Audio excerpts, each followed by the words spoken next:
오늘부터 우리가 마태복음의 말씀을 함께 좀 나누려고 하는데요. 우리가 그동안 사사기 말씀을 보면서 이제 하나님의 말씀을 따르지 않는 어떤 패역한 세대의 모습이 어떤지, 또 그리고 스스로 자기 소견이 옳다고 주장하는 사람들의 어떤 삶의 결과가 어떤지, 우리는 사사기의 말씀을 보는 내내 뭔가 좀 답답한 마음으로 그동안 사사기의 말씀의 과정들을 함께 살펴봤는데, 한편으로 보면 그것이 우리 자신의 모습일 수 있다, 그런 깨달음도 사실은 있었어요.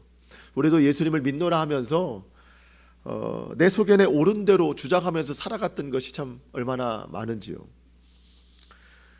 여러분, 마지막이 가까울수록 알곡과 쭉정이는 분명하게 나눠지거든요.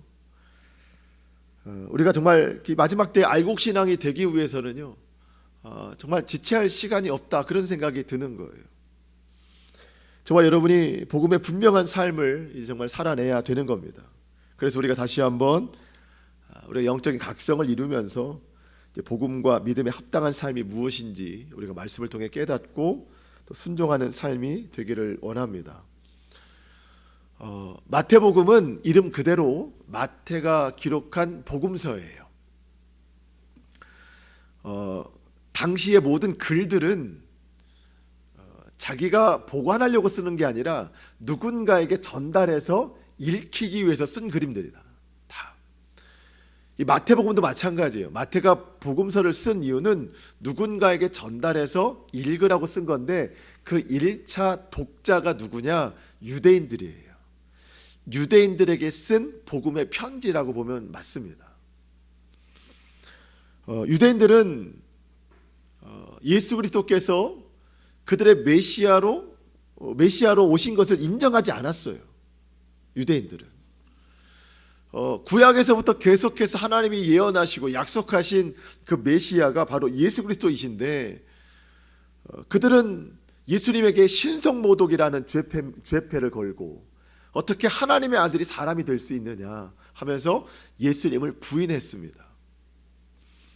그러면서 또 한 가지 그들이 잘못된 구원관이 있었는데, 그게 뭐냐면 구원은 우리 유대인에게만 있는 것이다, 이방인들에게는 구원이 없다, 그러한 잘못된 구원론을 가지고 있었어요. 이에 대해서 마태는 유대인들에게 그런 것을 강조하는 것이죠. 여러분들이 그동안 기다려왔던 그 하나님의 약속이 성취된 메시아가 바로 예수님이십니다. 그리고 예수님은 모든 사람을 구원시킬 능력이 있습니다. 우리 유대인들뿐만 아니라 이방인들 모두가 예수님 믿으면 다 구원을 받습니다. 이 내용을 글로써 표현해서 전달한 것이 마태복음입니다. 유대인들로 하여금 진정한 구원을 받기 위한 간절한 마음의 표현인 것이죠. 근데 본래 마태는 유대인들에 대해서 이런 열정이나 사랑을 가지고 있던 사람이 아니에요. 마태는 본래 직업이 세리였습니다. 그 당시 유대인들은 이 세금을 뜯어가는 이 세리는 원수로 생각했어요. 나라의 역적이라고 생각했습니다. 그래서 정말 많은 유대인들이 이 세리, 마태, 또 우리가 잘 아는 삭개오, 이런 사람들은 원수로 지냈어요. 서로가 아무도 친구가 되어주지 않았습니다. 마태도 마찬가지였죠. 그래서 마태의 친구라고 한다고 하는 것은 이 세리라고 하는 권력, 그 권세로서 사람들의 돈을 뜯어내는 물질, 이게 친구였어요. 그게 소망이었어요. 근데 어떤 것도 이 마태의 그 공허함을 채울 수는 없죠. 어느 날 그러한 공허함을 가지고 여전히 세리의 그 직무를 감당하기 위해 세관에 앉아 있을 때 예수님이 그 앞을 지나가시면서 세리 마태에게 딱 한마디 하셨어요. 나를 따르라. 지금까지 들어본 적이 없는 그 공허한 마음을 채우는 어떤 강력한 이끌림이 그날 있었던 것이죠. 예수님의 나를 따르라 하신 그 한마디 말씀은 구원으로의 어떤 초대였고 새로운 삶으로의 초청이었습니다. 세리 마태는 자기가 가지고 있던 모든 것을 다 내려놓고 그날 즉시 예수님을 따랐어요. 예수님의 제자가 됐습니다. 예수님과 함께 3년 동안 예수님의 행적을 함께 따라다니면서 보고 배우는 동안 마음이 달라졌어요. 그동안 원수로 지냈던 동족저 유대인들, 저들은 하나님의 사랑으로 구원받아야 될 사람들이다.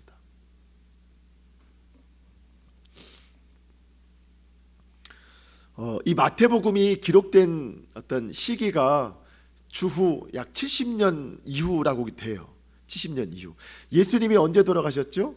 뭐 33세에 돌아가셨다고 한다면, 그냥 어떤 그런 기준치를 따지면 주후 33년에 예수님이 돌아가셨고, 그렇게 부활 승천하시고 대략 그 후로 36년 혹은 40년이 지난 때에 이 글이 기록이 된 겁니다.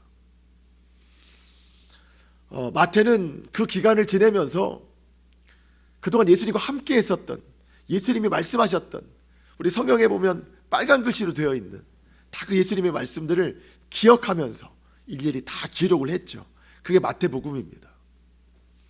수많은 예수님의 말씀들을 기억하면서도 기록할 때 어쩌면 가장 그 펜에 힘이 들어갔던 말씀이 저는 마태복음 5장 44절이 아닌가 생각이 돼요. 거기에 보면 뭐라고 기록되어 있냐면, 원수를 사랑하라, 너희를 대적하는 자들을 위해 오히려 축복하고 기도해라. 그동안 마태가 원수로 지냈던 유대인들을 위해서 사랑하고 저들을 위해 기도하면서, 그러면서 쓴 글이 이 마태복음이잖아요. 아마 벅찼을 거예요. 그 구절을 기록하면서. 왜? 자기가 변한 것 때문이 아니라 나를 변화시킨 복음의 능력이 그만큼 대단한 걸 알기 때문에, 자신의 능력으로는 조금 더 변화될 수 없는 연약한 인생이지만 예수 그리스도를 만나고 난 후에, 그 복음을 만나고 난 후에 내가 원수들을 위해서 사랑하고 저들의 구원을 위해서 기도할 수 있다는 이 자신의 변화를 놓고 얼마나 마음이 벅찼겠어요. 여러분, 복음은 사람을 변화시킵니다. 내가 아무리 나를 변화시키려고 해도 나는 변화되지 않아요. 복음을 만나야 변화됩니다. 마태와 같이 복음을 만나서, 예수님을 만나서 변화된 다음에 복음서를 기록한 또한 대표적인 한 사람이 요한입니다. 요한이 요한복음을 썼어요. 요한복음만 쓴 것이 아니라 요한 1, 2, 3서, 요한계시록도 썼어요. 여러분, 많은 내용 중에 대표적인 주제가 사랑이에요. 사랑. 요한은 사랑의 사도로 유명한 사람입니다. 하나님은 사랑이시라 요한이 쓴 거예요. 근데 요한이 본래 그렇게 사랑을 말하는 사람이 아니었습니다. 여러분, 그 예수님을 만나기 전에 요한의 별명이 뭐냐면 우레의 아들이에요. 천둥, 번개의 아들. 그만큼 다혈질이라는 거예요. 혈기가 강하다는 겁니다. 그냥 웬만하면 화내요. 예수님과 함께 하루는 예루살렘으로 가려고 사마리아 지역을 통과하는데 사마리아 사람들이 막 막아요, 예수님을. 왜 유대인이 우리 사마리아를 통과하느냐?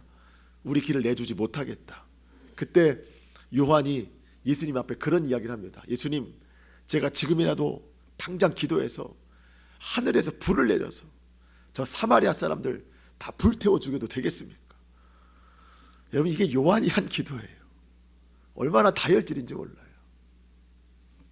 또 중요한 일화가 하나 있죠. 요한의 형제가 야고보인데 예수님한테 그런 부탁하잖아요. 속된 말로, 예수님 성공하시거든 좌우편에 우리 좀 앉게 해주세요. 여러분, 참 이 권력과 권세에 눈이 먼 사람들이었습니다. 그런 요한이었는데 예수님과 함께 복음의 시간을 보내고 난 후에 그가 변했어요. 다혈질이고 혈기가 있었던 그 자리에 온유와 사랑이 임했습니다. 세상 권세, 출세 이것만 바랬던 사람이 복음을 만나니까 겸손과 섬김이 자리 잡게 됐어요. 여러분, 복음을 만나면 사람이 변합니다. 베드로도 그랬고요.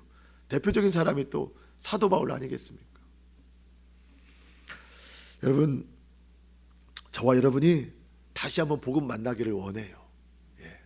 복음의 능력이 약해서 내가 변화 안 된 게 아닙니다.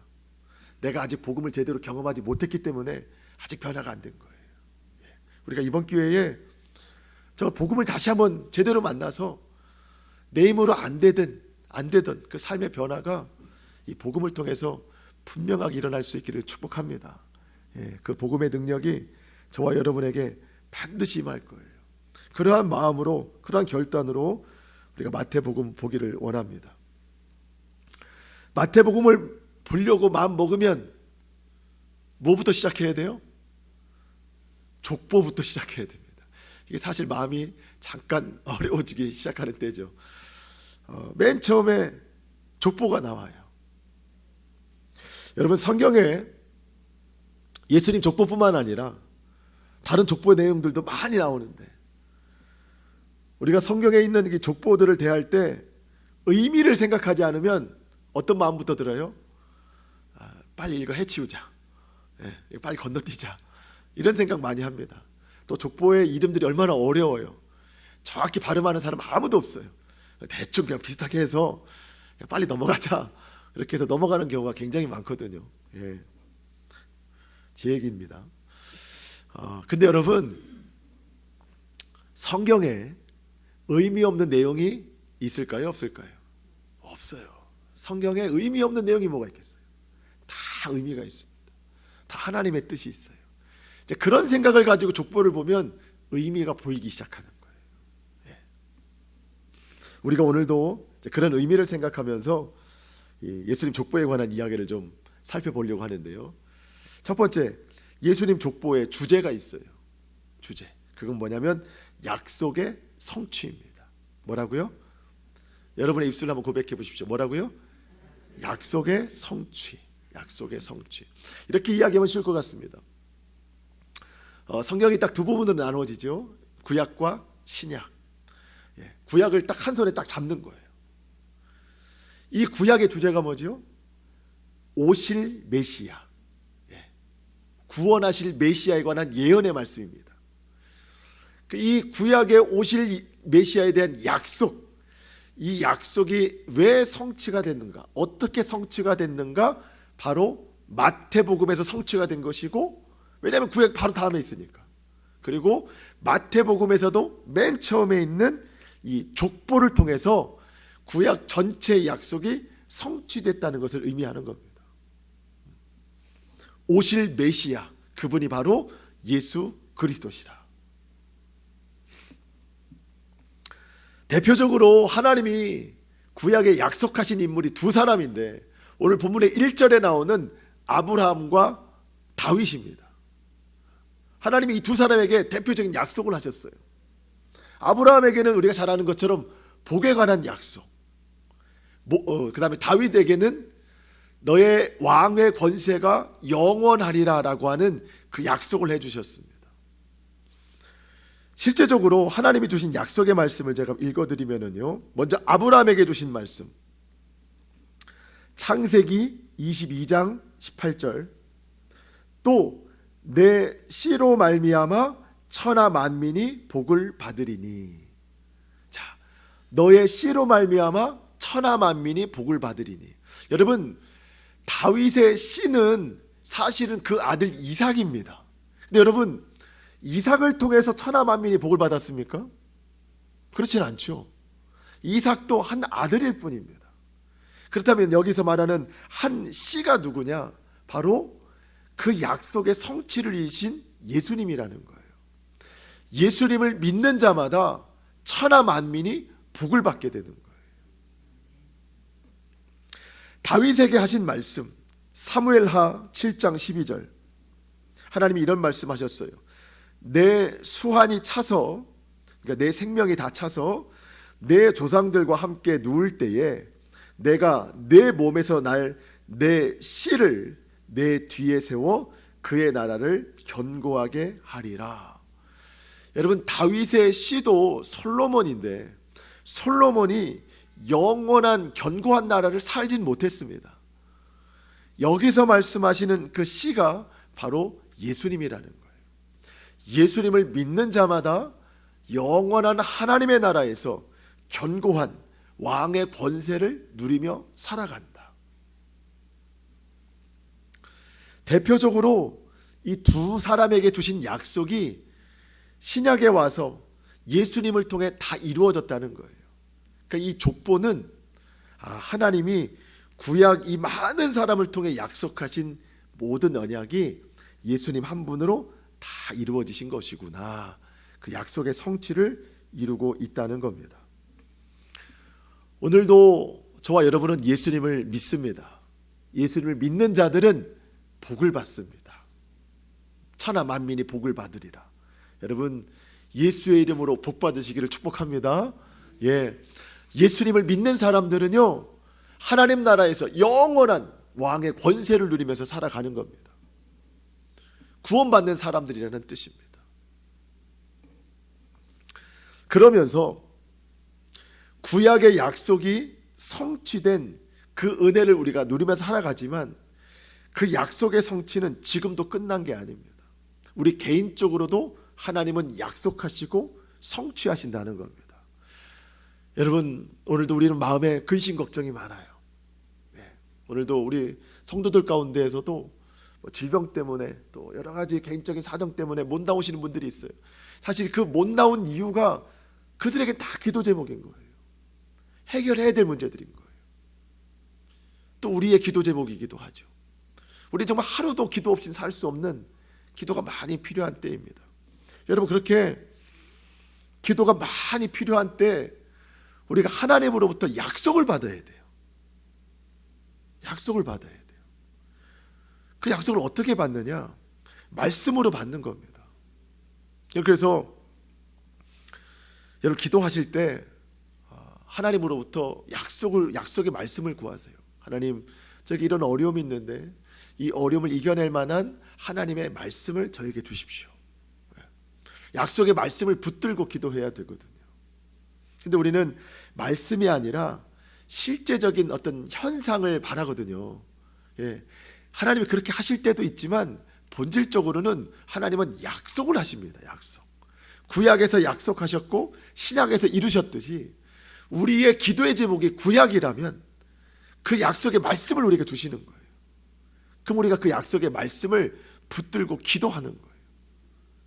그리고 주신 말씀이니까 그 말씀 안에서 순종하면서 살아내는 겁니다. 그럼 하나님께서 그 약속을 성취하시고 이루시는 거예요. 이게 기도의 습관입니다. 그래서 여러분 집중적인 기도가 필요할 때는요, 집중적인 예배가 필요한 거예요. 집중적인 말씀이 필요한 거예요. 그때 주시는 말씀을 붙잡고 우리가 끊임없이 기도하고 그 말씀이 내 속에서 반응할 때마다 순종하면 하나님은 반드시 약속의 성취를 이루십니다. 저와 여러분이 그것을 꼭 경험하기를 축복합니다. 자, 이제 마태가 기록한 예수님의 족보 특징이 몇 가지 있는데요. 오늘은 두 가지만 좀 살펴보려고 합니다. 마태에 기록된 예수님 족보의 특징. 첫 번째, 예수님은 모든 사람에게 생명을 주시러 오신 분이라는 거예요. 2절로 15절까지 보시면 낳고라는 단어가 39번 기록되어 있습니다. 낳고 또 뭐 나으니라, 이런 낳다라는 단어가 39번 기록되어 있습니다. 여러분, 낳는다는 건 뭐죠? 생명입니다. 생명을 출생시킨다. 또 다른 한편으로 보면 대를 이어간다, 이제 그런 뜻도 있거든요. 어쨌든 낳고는 생명이 계속 전해진다는 뜻입니다. 예수님 족보는 이렇게 낳고의 연속이에요. 생명의 연속입니다. 근데 이와 반대로 창세기 5장에 보면 아담의 족보가 있거든요. 거기에 보면 죽었더라의 반복이에요. 죽었더라. 예를 들어서 여러분, 아담이 몇 살 산 줄 아세요? 930세를 살았어요.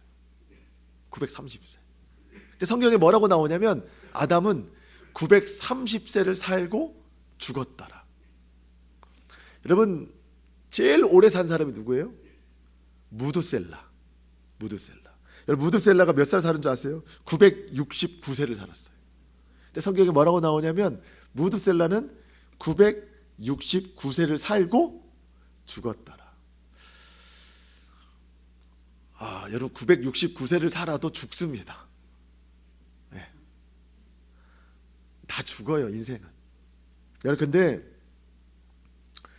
여기서 죽었더라라고 하는 것은요, 육체의 호흡이 끊어진 것만을 뜻하는 건 아닙니다.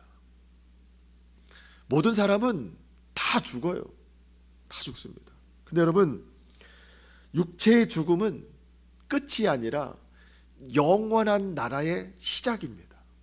여러분, 영원한 나라라고 하는 것은요, 천국만을 뜻하는 것은 아닙니다. 여러분, 지옥도 영원해요. 지옥도. 육체의 호흡이 끊어지면 천국이냐 지옥이냐, 이건 나눠지는 거예요. 누가 천국 갑니까? 예수님 믿는 자는 천국 갑니다.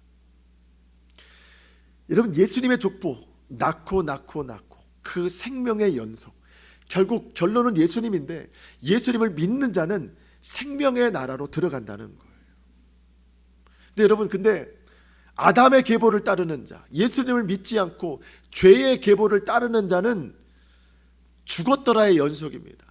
육체의 생명도 죽을 뿐만 아니라 영혼이 죽어서 영원한 사망의 나라로 들어가는 거예요. 내가 예수님의 계보를 따르느냐, 아담의 계보를 따르느냐, 이분의 선택인 거예요.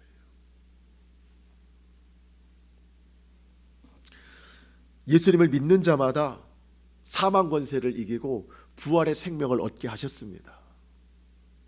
이것은 여러분, 우리의 영원한 나라뿐만 아니라 지금 우리의 현실의 삶에도 마찬가지예요. 여러분, 우리의 삶에도 지금 죽어가는 곳이 얼마나 많아요. 솔직히 우리 가정에 다툼이 있고 분열이 있으면 가족이 죽어가는 것 같잖아요. 가정이. 여러분, 직장도 마찬가지고 학교도 마찬가지고 이 사회, 온 세계 열방, 죽었다고 생각이 되는 곳, 소망이 없는 곳, 사랑과 화평이 깨진 곳, 여러분, 이게 다 예수의 생명이 필요한 곳입니다. 여러분, 우리가 그러한 곳에 머물 때마다 나는 예수님의 계보를 따르는 사람이니 내가 가는 곳마다, 머무는 곳마다 낳고의 생명의 역사를 거기다 심어야 된다는 거예요. 내가 가는 곳마다 예수의 생명이 거기에 살아나야 된다는 거예요. 내가 예수님으로 살아났으니 내가 있는 가정에서 예수의 생명이 살아날 수 있어야 된다는 것이죠. 그게 생명의 역사입니다. 그래서 여러분, 죽음이 있는 곳에, 흑암이 있는 곳에 예수의 이름을 선포하시기 바랍니다. 그러면 거기에 예수의 생명의 역사가 반드시 나타나게 되는 겁니다. 더 중요한 것은 예수님 이름 자체에도 능력이 있지만 여러분, 그 이름의 능력이 가장 크게 나타날 때가 언제인가? 바로 그 이름이 내 안에서 역사해서 내가 변할 때예요. 내가 변할 때. 여러분, 이런 예를 좀 들어보고 싶은데요, 우리의 가정 안에 내가 믿음으로 예수 이름을 선포했어요. 하나님, 우리 가정 안에 예수 이름으로 충만케 해주세요. 흑암의 역사가 떠나가게 해주세요. 질병의 역사가 떠나가게 해주세요. 마귀의 역사가 떠나가게 해주세요. 내가 선포하면 예수 이름 자체의 능력이 있어서 그 역사가 반드시 일어납니다. 근데 내 입으로 선포는 했는데 정작 나는 변화되지 않았어요. 그럴 수 있죠. 예. 입으로는 선포했지만 나는 그 예수님의 능력을 경험하지 못했고 내가 변화되지 않았어요.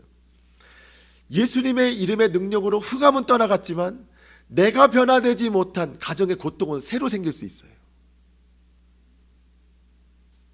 그러니까 여러분, 그래서 예수님 이름의 권세가 가장 크게 나타나는 것은 그 이름이 내 속에서 능력이 나타나서 내가 변할 때, 내가 변하면 환경이 변하고 상황이 변하고 모든 근본의 문제가 다 변할 수 있다는 거예요.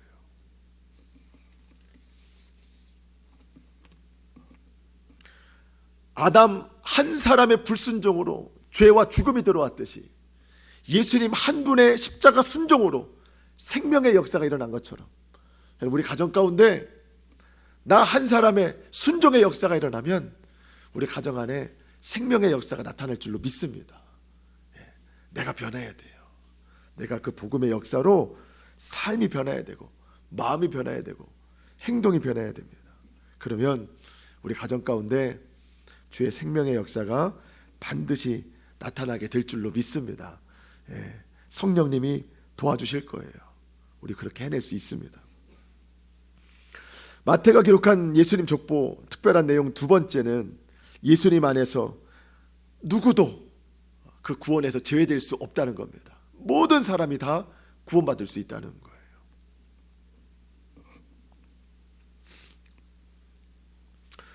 거예요. 여러분 예수님 그 족보를 유심히 들여다보면 3절로 6절까지 갑자기 뭔가 굴곡되는 게 보여요. 3절로 6절까지 어떤 게 보이시죠?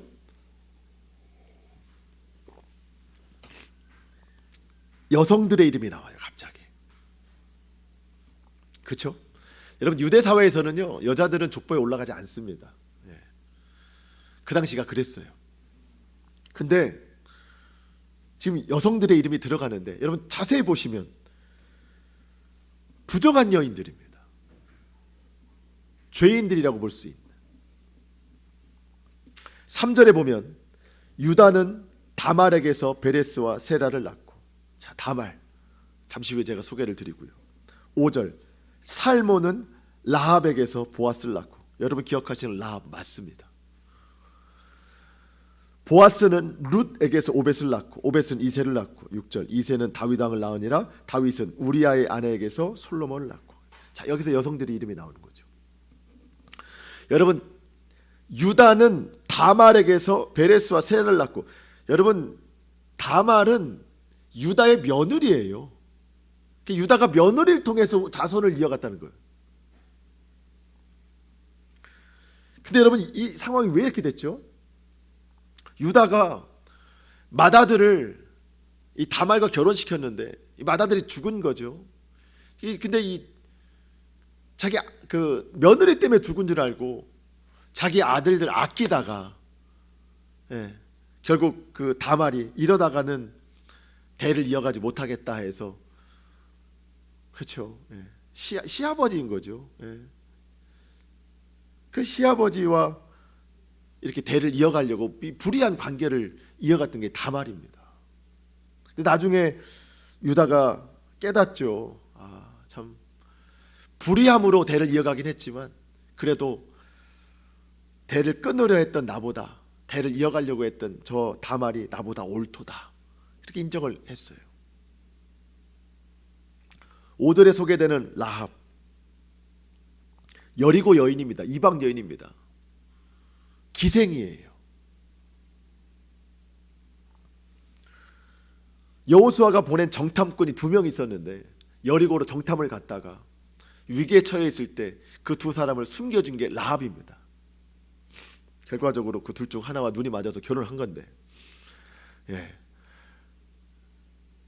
여러분 라합은 여리고 사람이 이방 민족 사람입니다. 하나님 믿지 않는 사람이에요. 근데 하나님을 어떻게 들었냐면 소문으로 들었어요. 저 이스라엘 백성들이 저렇게 강하게 밀려오는 거는 저들이 강해서가 그런 것이 아니라 저들이 믿는 하나님이 강하신 분이기 때문에 저렇게 저들이 강한 것이다. 그 하나님을 나도 믿고 싶다. 근데 믿을 수가 없잖아요. 접한 일이 없으니까. 그래서 정탐 온 2 사람 숨겨주면서 당신들이 믿는 하나님을 나도 믿고 싶은데 당신들이 이 전쟁에서 승리하게 되면 나를 구원해 주시오, 나를 하나님 백성 삼아 주십시오 라고 부탁하면서 믿음이 생겨나기 시작한 거예요. 그때 그 정탐꾼 한 사람과 결혼을 해서 믿음의 가문이 이어지게 되는 겁니다. 여러분 아무리 그 믿음이 좋다고 해도 이방 여인이고 그가 가졌던 직업이 기생이었거든요. 이게 사실 숨길 수 있는 일은 아닙니다. 사실 어떻게 보면 예수님 족보에 들어갈 가능성이 없는, 아니 실수로 들어갔다라도 다시 한번 점검할 때 빼버려야 되는 이름이 라합인데 어떻게 예수님의 족보에 이렇게 떳떳하게 당당하게 들어갈 수 있었을까? 의미가 있습니다. 뭐죠? 예수님 구원에 아무도 제외될 사람이 없다는 거예요. 그렇게 제외되지 않고 들어간 대표적인 사람이 누구예요? 나예요. 네. 여러분, 나 자신도 떳떳한 사람이 아닙니다. 우리가 뭐 어떤 걸 가지고 예수님 족보에 올라갈 수 있는, 예수님 생명책에 기록이 될 수 있겠습니까? 죄인 중에 괴수인 나도 예수님 그 생명책에 기록된 것을 보면 예수님 구원에 제외될 사람은 아무도 없다. 그래서 여러분, 예수님 족보를 뭐 오늘도 보시지만 나중에 또 이렇게 성경 보시면서 딱 읽으실 때 이 이방 여인들의 이름을 보시면 거기에다가 내 이름을 한번 집어넣어 보세요. 예, 그러면 나도 이 은혜로 구원받았구나 라고 하면서 더 이해가 좀 쉬워질 겁니다. 룻이라는 여인도 소개됐죠. 모압 여인이었습니다. 이방 여인이었습니다. 시어머니 나오미를 따라서 낯선 베들레헴 땅에 와서 믿음의 삶을 살아낸 참 믿음의 여인이었죠. 여러분, 그래도 다말, 라합, 룻, 여러분 이런 사람들은 그래도 이름이나 나와 있죠. 근데 6절 하반절에 보면 다윗은 우리야의 아내에게서 솔로몬을 낳고, 여러분 이게 말이 되는 얘기예요? 아니, 다른 남자의 아내에게서 아들을 낳았다? 이게 상식적으로 말이 안 되는 이야기잖아요. 예. 이게 있을 수가 있는 일이 아닙니다. 근데 여러분, 왜 이 밧세바를 이야기하는 건데 왜 성경은 밧세바라는 이름을 넣지 않고 우리야의 아내에게서 아들을 낳았다고 기록할까요?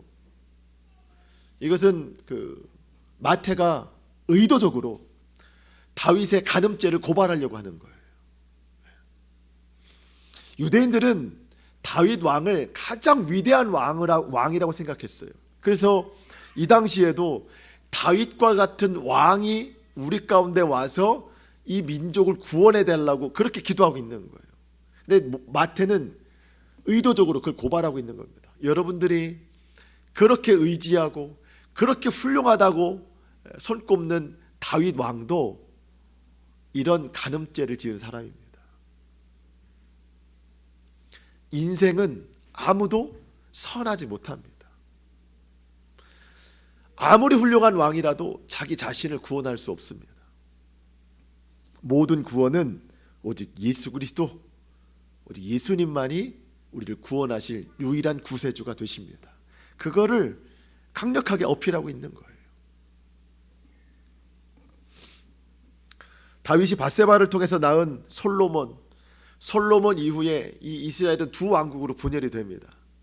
그러니까 르호보암을 통해서 다윗 왕자가 계속 왕조가 이루어지긴 하지만 그 왕들의 이름을 보면은요, 정말 악하기로 소문난 왕들이에요. 얼마나 악한지 몰라요. 이방신을 섬기고 하나님이 그토록 싫어하는 인신제사까지도 섬기던 왕들이 거기에 이름이 그대로 기록이 되어 있습니다. 물론 낳고 생명의 역사가 쭉 이어지기는 하지만 여러분, 그 생명의 역사가 여기에 기록된 사람들 때문에 생명의 역사가 기록된 게 아닙니다. 이 모든 생명의 역사의 결론이 되시는 예수님 때문에 거슬러 올라가서 그게 생명이 된 것이지 그들 자체로는 이게 생명의 역사가 될 수 없는 거예요. 마지막으로 제가 이 말씀 드리고 말씀을 좀 마치려고 하는데요, 이게 좀 어려운 이야기일 수 있습니다. 좀 잘 이해해 주시고 드렸으면 좋겠어요. 설교자들은 성경을 보면서 설교를 준비하기 위해서 가끔 원어를 참조하기도 합니다. 원어. 그래서 이 히브리어나 헬라어를 참조하는데 그 참조하는 이유 중에 대표적인 것들이 있는데, 시제가 언제냐, 그러니까 현재냐, 과거냐, 미래형으로 단어가 쓰였느냐, 또 한편으로는 이 단어가 어떤 형태로 쓰였느냐, 능동태로 쓰였느냐, 수동태로 쓰였느냐. 여러분, 능동태가 뭐예요? 내 스스로가 스스로 하려고 하는 힘, 그 마음의 상태가 능동태잖아요. 내가 능동적으로 하다. 수동태는 뭐예요? 내가 하고 싶은 게 아니라 누가 시켜서, 떠밀려서 어떤 명령에 의해 강압적으로 하는 게 수동태예요. 이 능동태와 수동태가 오늘 분명하게 드러나는데요, 그게 뭐냐면 아까 우리가 계속해서 39번이나 봤던 낳고 여러분 이게 3인칭 능동태거든요. 자, 아까 생각을 좀 잠시 내려놓고 이게 무슨 얘기냐면 여러분 사람의 역사는 낳고 예수님이 아니면 다 능동적으로 죄를 낳는 역사예요. 이게 결론적으로 예수님 때문에 생명이 된 것이지 예수님이 없으면 사람이 자식을 낳듯 그 자식에게 유전을 낳아주는 거예요. 죄의 유전. 아담 이후에 모든 사람은 다 죄를 낳는 겁니다. 내가 모태로부터 죄를 받고 태어났으니 다윗의 고백처럼 낳고 다 죄의 능동태입니다. 근데 여러분 예수님은 달라요. 여러분 마지막 16절 보시면 야곱은 마리아의 남편 요셉을 낳았으니 마리아에게서 그리스도라 칭하는 예수가 나시니라. 여기서 나시니라라고 하는 것은요 능동태가 아니고 수동태예요. 정확히 말하면 신적 수동태. 그러니까 예수님은 사람이 능동적으로 낳은 아들이 아니라 하나님으로부터 태어난, 하나님께서 태어나게 하신, 수동적으로 태어나신 분이라는 거예요. 성령에 의해서. 그러니까 사람의 어떤 죄의 역사를 가지고 태어나신 분이 아닙니다. 이렇게 설명드리고 싶은데요, 여러분 숫자가 굉장히 커요. 숫자가 커요. 하지만 그 큰 숫자의 마지막에 0을 곱하면 결국 뭐가 되죠? 0이 됩니다. 아무리 숫자가 커도 0을 곱하면 그 결론은 0이 됩니다. 사람이 39번이 아니라 수만 번 낳고 사람이 능동적으로 죄를 낳고 또 낳고 이 죄가 셀 수 없을 만큼, 감당할 수 없을 만큼 인류의 모든 죄가 다 있지만 능동적으로 죄를 지었지만 죄 없으신 예수님이 이 땅에 하나님으로부터 태어나서 하나님이 지라고 하신 그 십자가 순종함으로 지신, 사실 그 수동적인 십자가거든요. 주님이 하시라고 했기 때문에 순종의 십자가를 지심으로 죄 없으신 예수님이 모든 낳고의 모든 인류 가운데 하나로 곱해지니까 그 모든 죄가 다 사함받는 거예요. 그 죄가 0이 되는 거예요. 결론입니다. 여러분 우리가 더 이상 죄를 낳고 죄를 능동적으로 짓는 인생이 아니라 예수님이 물론 적극적으로 십자가를 지셨지만 주님이 지신 게 아니라 하나님의 말씀이기 때문에 지신 거예요. 그런 것처럼 저와 여러분들도 하나님 주신 말씀 안에서 날마다 나를 부인하고 제 십자가를 지고 예수님을 따르는 적극적인 수동적인 삶이 되기를 원하는 거예요. 그러면 저와 여러분의 삶에 생명의 역사가 반드시 나타난다는 거예요. 여러분 지금도 아담의 계보를 따르는 사람이 얼마나 많은가요? 죽었더라. 그래서 여러분 사람들은 힘든 일만 있으면 뭐라고 그러죠? 아유 난 죽겠다. 죽을 지경이다. 지금도 우리 주변에는 죽을 지경인 사람들이 너무 많습니다. 이제 그게 실제가 돼서 죽음이 되는 것이고 그 죽음은 영원한 사망이 되는 거예요. 예수님의 계보를 따르는 저와 여러분들이 이 죽을 지경에 있는 사람들을 시냇가에 심은 나무를 옮겨 놓듯이 우리도 생명나무로 예수님 계보로 옮겨 놓을 수 있도록 우리가 생명의 삶을 살아가야 되고 날마다 그곳에 생명을 전하는 그런 삶이 되어야 됩니다. 그 누구도 지옥 가야 되는 사람은 아무도 없어요. 다 천국 가야 됩니다. 우리가 복음 전하면, 우리가 그 복음을 살아내면 그 누구도 더 이상 마음의 완악함을 고집 피울 수가 없어요. 주님께서 모든 완악함을 무너뜨리시고 저들에게 복음으로 또 은혜로서 천국을 심어 주실 줄로 믿습니다. 나를 살리신 복음, 나를 변화시키는 복음, 그 복음으로 우리 주변의 많은 사람들에게 생명의 열매를 나타내는 저와 여러분의 모든 삶이 될 수 있기를 주님의 이름으로 축복합니다. 아멘. 기도하시겠습니다.